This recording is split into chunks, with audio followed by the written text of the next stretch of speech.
Praise the Lord. സ്നേഹമുള്ളവരെ, ജെറമിയ 17:9 കർത്താവ് അരുളിച്ചെയ്യുന്നു, ഹൃദയം മറ്റെന്തിനേക്കാളും കാപട്യമുള്ളതാണ്, ശോചനീയമാം വിധം ദുഷിച്ചതുമാണ്.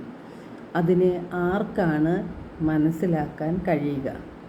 കർത്താവ് മനുഷ്യൻ്റെ മനസ്സിനെ പരിശോധിക്കുകയും ഹൃദയത്തെ പരീക്ഷിക്കുകയും ചെയ്യുന്നു.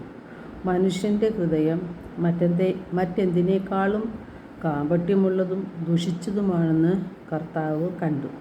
അതുകൊണ്ടാണ് ജെറമിയ 4:14 കർത്താവ് അരുളിച്ചെയ്തത്, നിന്റെ ഹൃദയത്തിൽ നിന്ന് ദുഷ്ടത കഴുകിക്കളയുക, എന്നാൽ നീ രക്ഷപ്പെടും. എത്ര നാളാണ് നീ ദുഷിച്ച ചിന്തകളും പേറി നടക്കുക? ജോയൽ 2:13 കർത്താവ് അരുളിച്ചെയ്യുന്നു, നിങ്ങളുടെ ഹൃദയമാണ് വസ്ത്രമല്ല കീറേണ്ടത്. ജെറമിയ 8:8 മനുഷ്യർ അയൽക്കാരനോട് സൗഹൃദമായി സംസാരിക്കുമ്പോഴും അവർ തങ്ങളുടെ ഹൃദയത്തിൽ കെണി ഒരുക്കുകയാണ്. അപ്പം മനുഷ്യ ഹൃദയത്തിൻ്റെ ദുഷിച്ച സ്വഭാവത്തെയാണ് കർത്താവ് സൂചിപ്പിക്കുന്നത്. മത്തായി 15:18-19 തിരുവചനങ്ങളിലൂടെ കർത്താവ് പറയുകയാണ്, വായിൽ നിന്ന് വരുന്നത് ഹൃദയത്തിൽ നിന്നാണ് പുറപ്പെടുന്നത്, അത് മനുഷ്യനെ അശുദ്ധനാക്കുന്നു.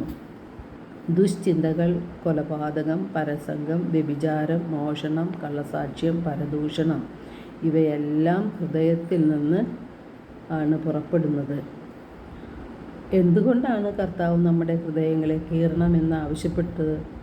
നമ്മുടെ ഹൃദയത്തിൻ്റെ വിശുദ്ധീകരണമാണ് കർത്താവ് ആഗ്രഹിക്കുന്നത്. ദൈവം നമ്മെ വിളിച്ചിരിക്കുന്നത് അശുദ്ധിയിലേക്കല്ല, വിശുദ്ധിയിലേക്കാണ്. അതിനാൽ നമ്മുടെ ഹൃദയത്തിലെ അസന്മാർഗികത, അശുദ്ധി, ദുർചിന്തകൾ, ദ്രവ്യാസക്തി, അസൂയ, കലഹം, വിദ്വേഷം ഇവയെല്ലാം നാം ഉപേക്ഷിക്കേണ്ടിയിരിക്കുന്നു. പഴയ മനുഷ്യനെ അവൻ്റെ ചെയ്തികളോടെ നാം ദൂരെ എറിയണം. യേശുവിൽ ഒരു പുതിയ സൃഷ്ടിയായി മാറണം എന്നാണ് ദൈവം ആഗ്രഹിക്കുന്നത്.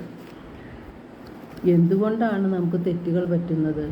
വിശുദ്ധ മത്തായിയുടെ സുവിശേഷം 22:29 യേശു പറയുന്നുണ്ട്, വിശുദ്ധ ലിഖിതങ്ങളോ ദൈവത്തിൻ്റെ ശക്തിയോ മനസ്സിലാക്കാത്തതിനാൽ നിങ്ങൾക്ക് തെറ്റ് പറ്റിയിരിക്കുന്നു. ദൈവത്തിൻ്റെ വചനങ്ങൾ നമ്മുടെ ഹൃദയത്തിലുണ്ടെങ്കിൽ അത് അനുസരിച്ച് നാം ജീവിക്കും. അപ്പോൾ നമുക്ക് തെറ്റ് പറ്റുകയില്ല. യോഹന്നാൻ 1:1 ദൈവത്തിൻ്റെ വചനം ദൈവം തന്നെയാണ് എന്ന് വ്യക്തമായി പറയുന്നുണ്ട്. ദൈവവചനങ്ങൾക്ക് ദൈവ തുല്യ ശക്തിയാണ് ഉള്ളത്. യോഹന്നാൻ 3:5 യേശു പറയുന്നു, ജലത്താലും ആത്മാവിനാലും ജനിക്കുന്നില്ലെങ്കിൽ ഒരുവനും ദൈവരാജ്യത്തിൽ പ്രവേശിക്കുക സാധ്യമല്ല. യോഹന്നാൻ 6:63 യേശു പറയുന്നു, ആത്മാവാണ് ജീവൻ നൽകുന്നത്, ശരീരം ഒന്നിനും ഉപകരിക്കുന്നില്ല. ഞാൻ നിങ്ങളോട് പറഞ്ഞ വാക്കുകൾ ആത്മാവും ജീവനുമാണ്. യേശുവിൻ്റെ വചനങ്ങൾ നമ്മുടെ ഹൃദയത്തിൽ ഉണ്ടെങ്കിൽ തിന്മയുടെ ശക്തി നമ്മിൽ നിന്ന് വിട്ടുപോകും. യാക്കോബ് 1:21-22 തിരുവചനങ്ങളിലൂടെ നാം എന്താണ് ചെയ്യേണ്ടത് എന്ന് വ്യക്തമായി പറയുന്നുണ്ട്. എല്ലാ അശുദ്ധിയും വർദ്ധിച്ചു വരുന്ന തിന്മകളും ഉപേക്ഷിച്ച് നിങ്ങളിൽ പാകിയിരിക്കുന്നതും നിങ്ങളുടെ ആത്മാക്കളെ രക്ഷിക്കാൻ കഴിവുള്ളതുമായ ജീവൻ്റെ വചനത്തെ വിനയപൂർവ്വം സ്വീകരിക്കുവിൻ. നിങ്ങൾ വചനം കേൾക്കുക മാത്രം ചെയ്യുന്ന ആത്മവഞ്ചകരാകാതെ അത് അനുവർത്തിക്കുന്നവരും ആയിരിക്കുവിൻ. നാം വചനമനുസരിച്ച് ജീവിക്കുമ്പോൾ നമ്മുടെ ഹൃദയത്തിലെ കാപട്യവും വഞ്ചനയും ദുശ്ചിന്തകളും പരദൂഷണങ്ങളും എല്ലാം നമുക്ക് ഉപേക്ഷിക്കാനായിട്ട് സാധിക്കും. ഹൃദയ വിശുദ്ധി വരുമ്പോഴാണ് നിത്യരക്ഷ പ്രാപിക്കാനായിട്ട് നമുക്ക് സാധിക്കുന്നത്. ദൈവം നമ്മെ ഓരോരുത്തരെയും സമൃദ്ധമായി അനുഗ്രഹിക്കട്ടെ.